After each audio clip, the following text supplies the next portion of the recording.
হামজা আসার পরে বাংলাদেশ যতগুলো দলের সঙ্গে খেলেছে তার মধ্যে ভিয়েতনামই সবচেয়ে এগিয়ে র্যাঙ্কিংয়ে। হামজা ফুল টাইম খেলবেন কিনা এটা নিয়ে এখন আমরা কিছুটা দ্বিধা বা সংশয়ে আছি। ভিয়েতনামের কারা হতে পারেন বাংলাদেশের জন্য সবচেয়ে বড় মাথা ব্যথা বা আলাদা ব্রাজিলীয় সাম্বার একটা প্রভাব থাকতে পারে ভিয়েতনামের ফুটবলে।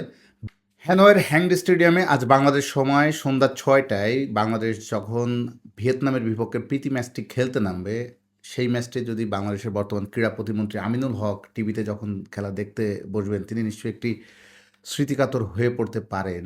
এই কারণেই 25 বছর আগে বাংলাদেশ প্রথমবারের মতো ভিয়েতনামের সঙ্গে খেলেছিল।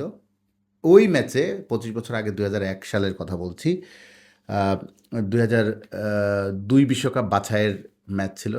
সেই ম্যাচে ভিয়েতনামের সঙ্গে বাংলাদেশ দুটি ম্যাচ খেলেছিল ওই বাছাইয়ে। সেখানে তখন আমিনুল হক একজন উদীয়মান গোলকিপার, জর্জ কোটান তখন বাংলাদেশ দলের কোচ। এক প্রকার বাজি একটা ফাটকায় খেলেছিল আমিনুলকে নিয়ে, এবং আমিনুল হক জায়গা পেয়েছিলেন। বাংলাদেশ তখন তার জায়গাটা আসলে পোক্ত হচ্ছিল না ন্যাশনাল টিমে। ভিয়েতনামের সঙ্গে ওই ম্যাচের একটা পারফরমেন্স তাকে অনেক সহায়তা করেছিল পরবর্তীতে বাংলাদেশ টিমে তার জায়গা পোক্ত করতে। সেই ম্যাচটা ভিয়েতনামের সঙ্গে ম্যাচটি ড্র করেছিল বাংলাদেশ। ফিরতি ম্যাচ অবশ্য 4-0 গোলে হেরেছিল বাংলাদেশ ভিয়েতনামের সঙ্গে। যেটি বলছিলাম, প্রথম দেখাতেই ভিয়েতনামের সঙ্গে যে চমকে দিয়েছিল বাংলাদেশ, আমিনুল হকের দৃঢ়তা দেখা গিয়েছে। গোল শূন্য ড্র করেছিল সেই ম্যাচে, এবং পরের ম্যাচে 4-0 গোলে, ফিরতি ম্যাচে 4-0 গোলে অবশ্য বাংলাদেশ হেরেছিল ভিয়েতনামের সঙ্গে। সেই ম্যাচ দুটির পর 25 বছরের গ্যাপ, বাংলাদেশ আবার যখন ভিয়েতনামের সঙ্গে আজ খেলতে নামছে, মাঝে 25টি বছর পেরিয়ে গেছে। আমিনুল হকের নিশ্চয়ই নিশ্চয়ই তিনি স্মৃতিকাতর হয়ে পড়তে পারেন, কিন্তু আমাদের কাছে তা বেশি ইম্পর্টেন্ট আজকের ম্যাচটা অন্য দিক থেকে। সিঙ্গাপুরের ম্যাচের আগে একটা শক্তিশালী দলের বিপক্ষে নিজেদের প্রস্তুত করে রাখা, নিজেদেরকে ঝালিয়ে নেওয়া আসলে প্রীতি ম্যাচের আবহে কিন্তু আমরা একটা প্রতিদ্বন্দ্বিতাপূর্ণ একটা ম্যাচের ঝাঁঝই খুঁজে পাচ্ছি। প্রীতি ম্যাচে বাংলাদেশ সাধারণত নেপাল, ভুটান, মালদ্বীপ এ ধরনের দলগুলোর সঙ্গে খেলে থাকে। সেইখানে বাংলাদেশ এবার এমন একটা দলের সঙ্গে খেলছে যে ফিফা র্যাঙ্কিংয়ে অনেক অনেক অনেক বাংলাদেশের থেকে এগিয়ে। তারা লাইভ র্যাঙ্কিংও দেখছিলাম 103, বা আমরা যদি এটা স্ট্যাটিক র্যাঙ্কিংও দেখি সেখানে তারা 108, বাংলাদেশ 180। আবার বাংলাদেশ যদি আপনি লাইভ র্যাঙ্কিং দেখেন, বাংলাদেশ 181, তারা 103, ব্যবধান অনেক। সেই ব্যবধান ঘুচিয়ে বাংলাদেশ কতটা কম্পিটিটিভ ফুটবল উপহার দিতে পারবে আজকে, সেটাই হচ্ছে দেখার বিষয়। এবং হামজা আসার পরে বাংলাদেশ যতগুলো দলের সঙ্গে খেলেছে তার মধ্যে ভিয়েতনামই সবচেয়ে এগিয়ে র্যাঙ্কিংয়ে। বিশেষ করে দেখুন, সিঙ্গাপুর, হংকং, ভারত, নেপাল, হামজা চৌধুরী গত 1 বছর আসার পরে যে ম্যাচগুলো খেলেছে, ম্যাক্সিমামই র্যাঙ্কিংয়ে বাংলাদেশের ওর অনেক দলই এগিয়ে ছিল, বাট ভিয়েতনামের চেয়ে কেউ এতটা এগিয়ে ছিল না। ভিয়েতনামই সবচেয়ে এগিয়ে। তার মানে ভিয়েতনামই হচ্ছে হামজা চৌধুরী আসার পর বাংলাদেশ সবচেয়ে শক্তিশালী প্রতিপক্ষ। সেই শক্তিশালী প্রতিপক্ষের সঙ্গে বাংলাদেশের চ্যালেঞ্জ হবে কি, তার সবচেয়ে বড় প্রশ্ন হচ্ছে ভিয়েতনামের ম্যাচের নামার আগে হামজা চৌধুরী কি ফুল গেম টাইম, বা তিনি পুরো ম্যাচটি কি খেলবেন, কাবেরাকে তাকে ফুল গেম টাইম কি দেবে। এই কারণেই বলা হচ্ছে প্রশ্নটা, কারণ হামজা চৌধুরী এসেছেন মাত্র একদিন আগে, মানে তিনি একটা অনুশীলন সেশন পেয়েছেন ম্যাচের আগের দিন বাংলাদেশ দলে। ভিয়েতনামে তিনি একটু দেরিতেই যোগ দিয়েছেন।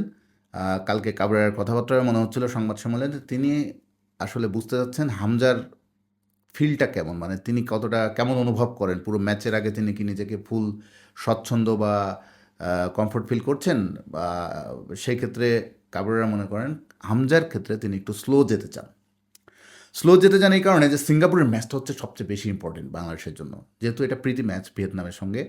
তার আগে তারা সিঙ্গাপুরের ম্যাচের আগে নিজেদেরকে ঝালিয়ে নেওয়ার ম্যাচ যেহেতু এটা, তো স্বাভাবিকভাবে ফ্রেশ হামজাকে একদম ফুল এনার্জিটা হামজার, একদম স্ট্রং হামজাকে বাংলাদেশ সিঙ্গাপুর ম্যাচের আগে পেতে চায় বাংলাদেশ। তারপর হামজা রিসেন্টলি একটা ইনজুরি থেকে রিকভারি করে এসেছেন, যদিও লেস্টারের হয়ে তিনি খেলেছেন, মাঠে নেমেছেন, একটা লম্বা ভ্রমণ করে এসেছেন। এই কারণে হয়তো একদিনের অনুশীলনে হামজাকে ফুল টাইম দেবে কি না, বা হামজা ফুল টাইম খেলবেন কি না, এটা নিয়ে এখন আমরা কিছুটা দ্বিধা বা সংশয়ে আছি। কারণ আমরা মনে আছে কি না যে সিঙ্গাপুর ম্যাচের আগে বাংলাদেশে যে ভুটানের সঙ্গে যে ম্যাচটা হয়েছিল, সেখানে কিন্তু হামজা ফুল গেম টাইম বা ফুল খেলেননি, কারণ তার পরের ম্যাচটা, সিঙ্গাপুরের ম্যাচটা ইম্পর্টেন্ট ছিল সেই কারণে। তো একই সিনারিও বা একই দৃশ্য যদি আমরা আজকে হ্যানয়ে দেখি হ্যাংডে স্টেডিয়ামে, তাতে অবাক হওয়ার কিছু থাকবে না। কারণ হয়তো হামজাকে এমন হতে পারে একটা হাফ টাইম হামজাকে খেলালো কাবরেরা, বা আরেকটু বেশি সময় গেম টাইম দিল, এরকম হতে পারে। আবার দেখা যাক, যদি হামজা বলেন আমি ফুল টাইম খেলতে রাজি বা চাই, আমরা আসলে আমাদের একটু অপেক্ষা করতে হচ্ছে হামজাকে নিয়ে, তিনি আসলে ফুল গেম টাইম বা পুরো ম্যাচটা খেলবেন কিনা। হামজার বিষয়টাও থাকলোই। একই সঙ্গে বাংলাদেশের আরেকটা চিন্তার বিষয় হবে, বিশেষ করে ফরওয়ার্ড আক্রমণ ভাগ নিয়ে আমাদের রাকিব রাকিব হোসেন কার্ডের নিষেধাজ্ঞা এই ম্যাচে নেই। সেই হিসাবে রাকিবের জায়গায় মানে এখন বাংলাদেশের ফরওয়ার্ড বা আক্রমণ ভাগে কাণ্ডারি কারা হবেন, এই মুহূর্তে আছেন মোরসালিন, শেখ মোরসালিন, যিনি ভারতের বিপক্ষে লম্বা সময় পরে আমরা যে জয়ের উৎসবে মেতেছিলাম তার মূল উপলক্ষটা এনে দিয়েছিলেন মোরসালিন গোল দিয়ে। আছেন ফাহমিদুল ফিরেছেন কার্ড নিষেধাজ্ঞা কাটিয়ে। আছেন ফয়সাল ফাহিম, তার মানে ফয়সাল ফাহিম, ফাহমিদুল, মোরসালিন বাংলাদেশ দলের আক্রমণ ভাগের 3 কাণ্ডারি। তারা গোলে দেখা পাবে কিনা। শক্তিশালী ভিয়েতনাম কিন্তু লাস্ট ইয়ারটা দুর্দান্ত কাটিয়েছে। তারা কিন্তু আসিয়ান চ্যাম্পিয়নশিপ, দক্ষিণ এশিয়া গেমসে শিরোপা জিতেছে। ভিয়েতনাম খুবই স্ট্রং এবং দক্ষিণ পূর্ব এশিয়ার খুবই স্ট্রং একটা দল, বলা যায় সবচেয়ে শক্তিশালী দল হচ্ছে ভিয়েতনাম। সেই ভিয়েতনাম বাংলাদেশের বিপক্ষে তাদের কোচ কিন্তু বলেছেন, তাদের যিনি কোচ, দক্ষিণ কোরিয়ান কোচ সাংসিক, তিনি বলেছেন বাংলাদেশকে কোনো অঘটন ঘটাতে দিতে তারা চান না, তারা কোনো অঘটনের শিকার হতে চান না। তারা বাংলাদেশ সম্পর্কে খুব খোঁজ খবর রাখছে এবং তারা হামজা চৌধুরীকেও খুব ভালো মতো চেনেন। আমরা দেখছিলাম বাফুফের ভিডিওতে ভিয়েতনামে যখন হামজা নেমেছেন, তাদের স্থানীয় কত ভক্তরা এসেছেন। তার মানে হামজা খেললে তারা চেনেন ভালো, সেটাই স্বাভাবিক, তাই না? এত লেস্টার সিটির একটা বড় তারকা বাংলাদেশ দলে খেলেন। তো তারা বাংলাদেশের হামজাকে নিয়ে খুব চুলচেরা বিশ্লেষণ করছেন। কিন্তু ভিয়েতনামের কারা হতে পারেন বাংলাদেশের জন্য সবচেয়ে বড় মাথা ব্যথা, বা বাংলাদেশকে সবচেয়ে বেশি ভোগাতে পারেন কারা?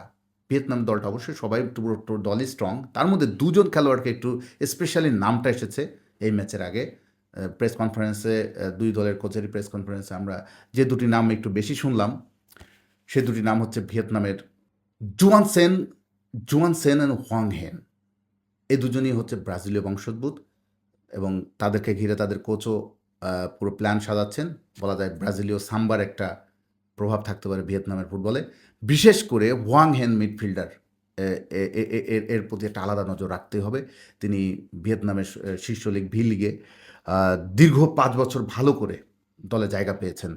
সুতরাং হোয়াং হেন এই খেলোয়াড়টার প্রতি আমাদের একটা আলাদা নজর রাখতে হবে এবং হোয়াং হেন, জোয়ানসন দুজনই বাংলাদেশের ভোগাতে পারেন। এই 2টি খেলোয়াড়ের কথা বিশেষ আলোচনা হয়েছে ম্যাচের আগে, বারবার বেশ একাধিকবার এসেছে। বাংলাদেশ কোচ হাবিয়ার কাবেরাও তাদেরকে নিয়ে কমেন্ট করেছেন বা তাদের বিষয় নিয়ে তারও বিশ্লেষণ তুলে ধরেছেন। দুই ব্রাজিলীয় বংশোদ্ভূত তারকা বাংলাদেশকে কতটা চ্যালেঞ্জ জানাবে, তাদেরকে আটকাতে নিশ্চয়ই কাবেরার অনেক ছক বা কৌশল নিশ্চয়ই রাখবেন এবং কাবেরার ব্যাপারে আমরা তার ব্যাপারে আমাদের যে একটা সংশয়, তিনি অনেক ভুল করেন, কৌশলে ভুল, খেলোয়াড়, স্টার্টিং 11 অনেক কিছুতে তিনি এর আগেও ভুল করেছেন। ভিয়েতনামের ম্যাচে দেখা যাক তিনি কতটা নির্ভুল থাকতে পারেন। অভিজ্ঞ ডিফেন্ডার তৌফু বর্মন নেই, সেটা বাংলাদেশকে কতটা ভোগাতে পারে সেটাও আমাদের একটা চিন্তার বিষয়। যদিও হামজা আছে, যদি হামজা ফুল গেম টাইম পায় বা যতটুকু পাবেন তিনি হয়তো চেষ্টা করবেন রক্ষণকেও সামলানো, মিডফিল্ড সব মিলিয়ে। 25 বছর পর ভিয়েতনামের সঙ্গে বাংলাদেশের একটি ম্যাচ, সে ম্যাচে বাংলাদেশ 25 বছর আগে যেরকম একবার রুখে দিয়েছিল, বাংলাদেশ এবারও কি পারবে? আমরা সেটি দেখার অপেক্ষায় থাকবো। আজ সন্ধ্যা 6টায় বাংলাদেশের ম্যাচটা দেখবে টি স্পোর্টস আর একটা ইউটিউব চ্যানেল। তবে সেই ইউটিউব চ্যানেলটি বাংলাদেশের দেখা যাবে কিনা আমি নিশ্চিত নই। বাফুফে অলরেডি আমাদের লিঙ্ক পাঠিয়ে দিয়েছে, সেই লিঙ্কটি আপনাদেরকে আমি ম্যাচ শুরুর আগে যদি দেখায়, বাংলাদেশ অঞ্চলে দেখা যায়, আমি কমেন্টে দিয়ে দেবো। সবাই ভালো থাকবেন, ম্যাচটা এনজয় করবেন।